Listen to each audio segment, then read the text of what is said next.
Assalamualaikum warahmatullahi wabarakatuh. Saya Ayu Putri Syamila dari kelompok 5. Di sini saya akan menjelaskan tentang pengertian benchmarking.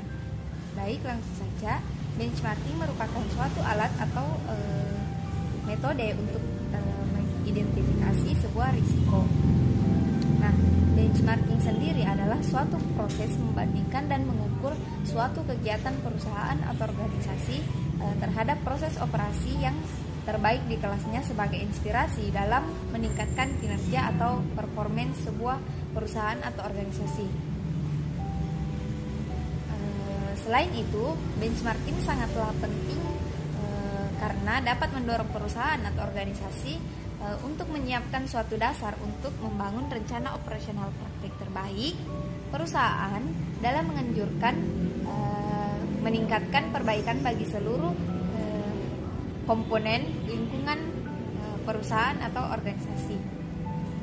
Nah, pentingnya sebuah benchmarking untuk dilakukan yaitu karena telah banyak penelitian yang difokuskan kepada kinerja suatu perusahaan atau organisasi oleh stakeholders, regulator, dan legislator. Maka perusahaan atau organisasi perlu mengetahui kenyataan kinerjanya tersebut dan disajikan dalam suatu bentuk data yang terukur. Benchmarking adalah alat yang dapat digunakan untuk melakukan pengukuran tingkat kinerja atau performance serta mengembangkan suatu praktek yang terbaik bagi suatu perusahaan atau organisasi.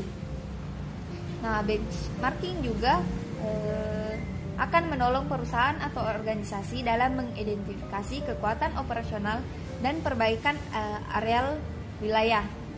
Dengan demikian, hal tersebut akan memungkinkan perusahaan atau organisasi tersebut membandingkan dengan perusahaan atau organisasi kompetitor lain, kemudian akan menjadi alat atau strategi bagi manajemen untuk meningkatkan kinerjanya. Baik, mungkin itu saja yang dapat saya sampaikan. Billahi taufiq wal hidayah. Assalamualaikum warahmatullahi wabarakatuh. Assalamualaikum warahmatullahi wabarakatuh. Perkenalkan, nama saya Eko Alfarid, NIM 90.211.763. Dalam kelompok saya mendapat kesempatan untuk menjelaskan tentang tahapan-tahapan penting yang ada dalam benchmarking. Jadi dalam benchmarking ada 4 tahapan penting. Yang pertama yaitu memahami proses produksi.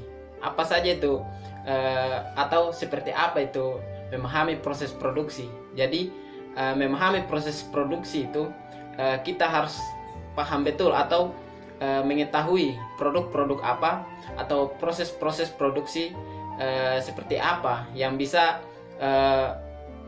memberikan produk kita sehingga berkinerja lebih baik dari produk-produk orang lain. Dan kita di sini diwajibkan untuk memberi produk kita atau mengubah produk kita menjadi lebih bernilai daripada produk orang lain. Kemudian di langkah kedua yaitu menganalisis proses produksi. Dalam hal ini kita sebagai orang yang ingin mengeluarkan produk harus menganalisis lebih baik proses produksi kita. Apakah proses produksi yang sudah kita laksanakan itu sudah berkinerja baik atau belum. Kemudian membandingkan produk sendiri dengan proses produksi yang berkinerja baik. Nah, dalam hal ini sangat penting. Kenapa? Karena jika kalian langsung memberikan produk tanpa membandingkan produk Anda dengan produk orang lain, di situ menurut saya punya kelemahan tersendiri. Kenapa? Karena kita tidak tahu apa kelemahan produk-produk kita. Sempat di pasaran maunya seperti ini atau produk yang diinginkan oleh orang pasar itu seperti ini. Dan di situ kita diwajibkan untuk membandingkan produk sendiri dengan proses produksi yang berkinerja lebih baik lagi. Kemudian menerapkan langkah-langkah perbaikan yang diperlukan untuk mendekati proses produksi. Nah, ini penting sekali. Kenapa? Karena kita harus menerapkan beberapa langkah-langkah. yang menurut orang lain atau menurut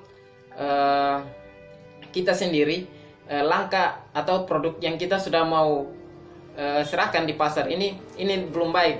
Maka dari itu kita harus memberikan atau menerapkan langkah-langkah yang diperlukan untuk mendekati proses produksi yang berkinerja lebih baik. Dan mungkin cukup sekian penjelasan saya tentang 4 tahapan penting ini, dan akan dilanjutkan oleh teman saya. Mungkin cukup sekian. Wallahu muwaffiq ila aqwamit thoriq. Wassalamualaikum warahmatullahi wabarakatuh.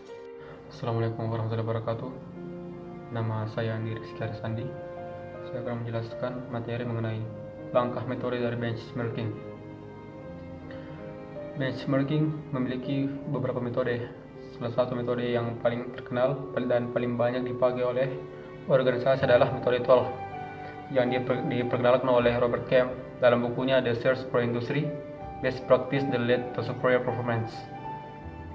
Saya akan menjelaskan beberapa langkah dari metode 12 yang diperkenalkan oleh Robert Kemp. Yang pertama adalah identifikasi problem, yaitu pastikan kita tahu apa yang hendak kita jadikan subjek. Subjek di sini bisa berupa proses, fungsi, ataupun output dari perusahaan yang akan kita bandingkan. Yang kedua adalah identifikasi industri atau organisasi dengan usaha yang serupa. Maksudnya adalah mengidentifikasi perusahaan atau organisasi yang sejenis atau serupa untuk dibandingkan. Yang ketiga adalah identifikasi industri yang menjadi pimpinan di bidang usaha serupa. Nah, untuk melihat pimpinan tersebut dapat dilihat dalam asosiasi industri, survei, customer, atau majalah finansial yang menjadi top leader di bidang bisnis atau sejenis. Nah, yang keempat adalah melakukan survei, di mana dapat dilakukan dengan 2 cara, yaitu dengan kuantitatif ataupun kualitatif.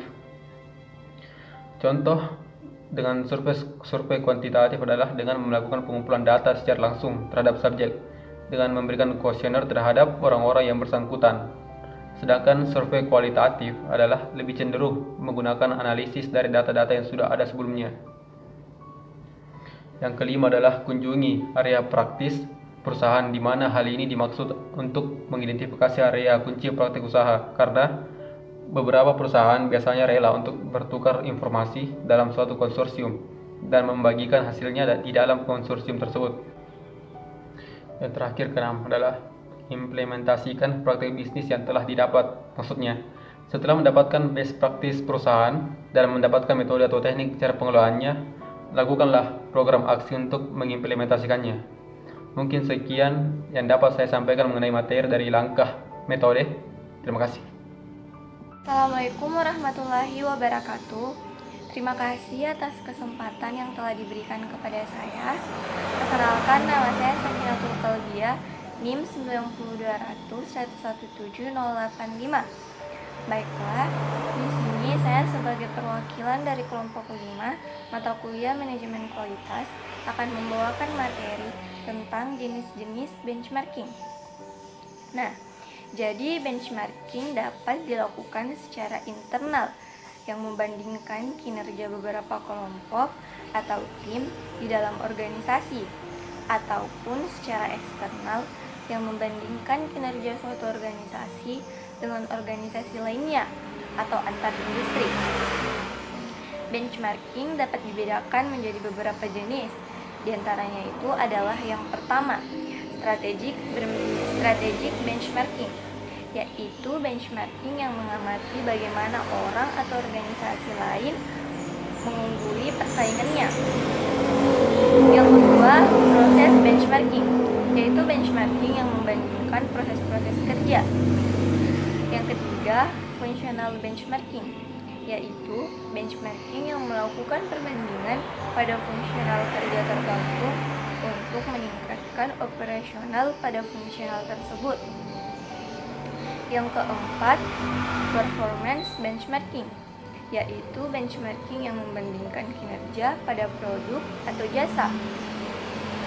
Selanjutnya itu adalah product benchmarking, yaitu benchmarking yang membandingkan produk pesaing dengan produk sendiri untuk mengetahui letak kekuatan atau strength dan kelemahan atau weakness pada suatu produknya.